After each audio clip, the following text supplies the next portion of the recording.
Guys आज के इस वीडियो में मैं बात करने वाला हूं 6 ऐसे ट्रांजैक्शन की जिन्हें अगर आप कैश में करते हैं तो इनकम टैक्स डिपार्टमेंट का आपके लिए नोटिस मिल सकता है। देखिए रोजमर्रा की जिंदगी में हम अपना बहुत सारा खर्चा कैश में करते हैं, लेकिन क्या आप जानते हैं कुछ ऐसे ट्रांजैक्शन होते हैं जिनकी सरकार द्वारा एक लिमिट सेट की गई है। उस लिमिट को अगर हम क्रॉस करते हैं तो इनकम टैक्स डिपार्टमेंट हमारे घर पर नोटिस सेंड कर सकता है, इसका जवाब मांग सकता है कि आपने ऐसा क्यों किया है। और अगर हम जवाब नहीं दे पाते हैं तो ऐसे केसेस में हमारे ऊपर एक भारी भड़कम पेनल्टी लगाई जा सकती है और दुनिया भर के पापड़ हमको यहां पर बेलने पड़ सकते हैं। तो अगर आपका किसी बैंक में कोई अकाउंट है और आप कैश में ये ट्रांजैक्शन करते हैं तो आज ही इस बात को समझ लो, वरना आपको बड़ी समस्या बाद में बन सकती है। चलिए स्टार्ट करते हैं इस वीडियो को और समझते हैं कि वो कौन कौन से ट्रांजैक्शन है जिन्हें हमें एक लिमिट के अंदर रह करके करना चाहिए।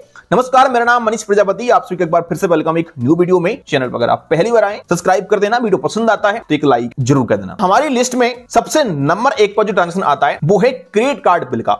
आजकल देखिए बहुत सारे लोग क्रेडिट कार्ड यूज करते हैं और करना भी चाहिए, लेकिन बहुत सारे लोग क्या है जानकारी को समझते नहीं है या पता नहीं होता है और कुछ गलतियां करते हैं क्रेडिट कार्ड में। क्रेडिट कार्ड आजकल इतना बढ़ गया है कि हर व्यक्ति यूज करना चाहता है। जिन लोगों को कार्ड मिलता है वो तुरंत ले लेते हैं, उसके बाद स्पेंड शुरू कर देते हैं, लेकिन कुछ बातों का ध्यान नहीं रखते हैं, इसके बाद उन्हें समस्या बन जाती है। तो अगर आपके पास किसी भी बैंक का कोई क्रेडिट कार्ड है तो आपको ध्यान रखना है कि उसका जो पेमेंट आप कर रहे हैं खर्च करने के बाद, वो अगर आप कैश में करते हैं तो आपको 2 लाख रुपए से ऊपर का ट्रांजैक्शन नहीं करना है एक फाइनेंशियल ईयर में। फाइनेंशियल ईयर का मतलब होता है 1 अप्रैल से लेकर के 31 मार्च। ये एक वित्तीय वर्ष होता है, इसमें ही आपकी लिमिट काउंट की जाती है। तो अगर कोई क्रेडिट कार्ड है आपके पास तो आप पूरे एक फाइनेंशियल ईयर के अंदर 2 लाख रुपए से ऊपर का कैश में बिल पे नहीं करेंगे। तो आपको क्वेश्चन हुआ तो कैसे करें। आजकल क्रेडिट कार्ड बिल पेमेंट करने के कई सारे ऑप्शन है आपके पास, बहुत सारे आजकल एप्लीकेशन आपके लिए मिल जाएंगे।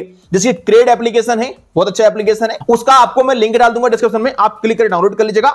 उसमें कार्ड लिंक करके हर महीने अपना पेमेंट कर सकते हैं, पेटीएम से कर सकते हैं, आप फोन पे से कर सकते हैं, मतलब हर यूपीआई एप्लीकेशन में आपको क्रेडिट कार्ड बिल पे का ऑप्शन मिल जाता है। या फिर आप अपने बैंक के मोबाइल बैंकिंग ऐप से भी पे कर सकते हैं अपना बिल, लेकिन ऑनलाइन करिएगा। बिल पे का अमाउंट आपके डायरेक्ट बैंक अकाउंट से करना चाहिए। अगर आप बैंक में जाते हैं और कैश में क्रेडिट कार्ड का बिल का भुगतान करते हैं तो आपको 2 लाख रुपए के अंदर में ही करना है। लिमिट क्रॉस करेंगे तो आपके लिए इनकम टैक्स डिपार्टमेंट को जवाब देना पड़ेगा, इस बात का ध्यान रखना। और अगर आप प्रॉपर जवाब नहीं दे पाते हैं तो आपके ऊपर भारी भड़कम पेनल्टी भी लग सकती है। और यह कंडीशन किसके लिए है? जो आईटीआर फिल नहीं करते हैं। अगर आप आईटीआर फिल करते हैं तो आप अपने क्रेडिट कार्ड का बिल 2 लाख से अधिक भी भर सकते हैं कैश में। चलिए बात करते हैं हम दूसरे ट्रांजैक्शन की। सेकंड ट्रांजैक्शन है लैंड का, यानी आप जमीन खरीद रहे हैं अगर कहीं, तो आपको जमीन खरीदते समय कैश में जो भुगतान करना है वो 19,999 रुपए ही करना है। अगर आप 19,999 रुपए से अधिक का अमाउंट कैश में देते हैं तो आपके ऊपर इनकम टैक्स डिपार्टमेंट पेनल्टी लगा सकता है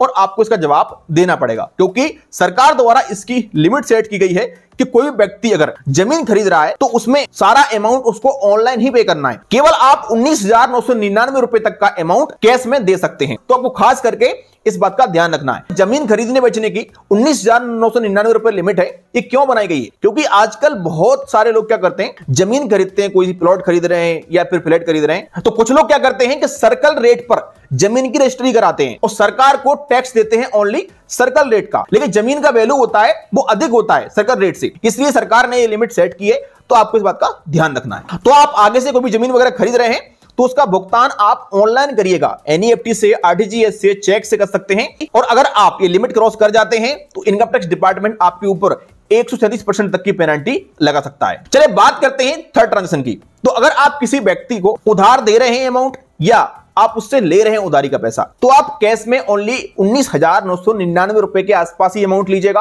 अगर आप 19,999 रुपए से अधिक अमाउंट कैश में लेते हैं उधारी का तो ऐसे केसेस में भी आपके लिए नोटिस मिल सकता है। तो कहने का मतलब यह है कि 20,000 रुपए तक का अमाउंट आप किसी व्यक्ति को उधार दे सकते हैं या फिर उधार ले सकते हैं कैश में।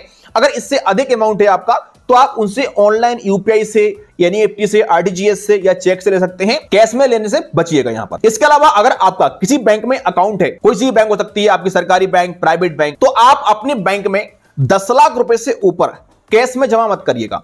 10 लाख रुपए से अधिक अगर आप अमाउंट कैश में जमा करते हैं बैंक में जाकर के, तो ऐसे केसेस में भी इनकम टैक्स डिपार्टमेंट आपको नोटिस सेंड कर सकता है और इसका जवाब आपसे मांग सकता है, और आप जवाब नहीं दे पाते हैं तो आपके ऊपर पेनल्टी भी लग सकती है। और ये कंडीशन किसके लिए है? जो ITR फिल नहीं करते हैं। और ये लिमिट सारी बैंकों को मिलाकर के होती है। ऐसा नहीं है कि आपके 4 बैंक अकाउंट है तो आपके लिए सब में 10-10 लाख रुपए की लिमिट मिलेगी। चारों बैंकों को मिलाकर के लिमिट यहां पर 10 लाख रुपए बनाई गई है कैश की। आगे बात करते हैं 5 नंबर पॉइंट की। तो अगर आप किसी बैंक से कैश में 10 लाख रुपए से अधिक का अमाउंट निकालते हैं तो ऐसे केसेस में भी आपके ऊपर पेनल्टी लग सकती है।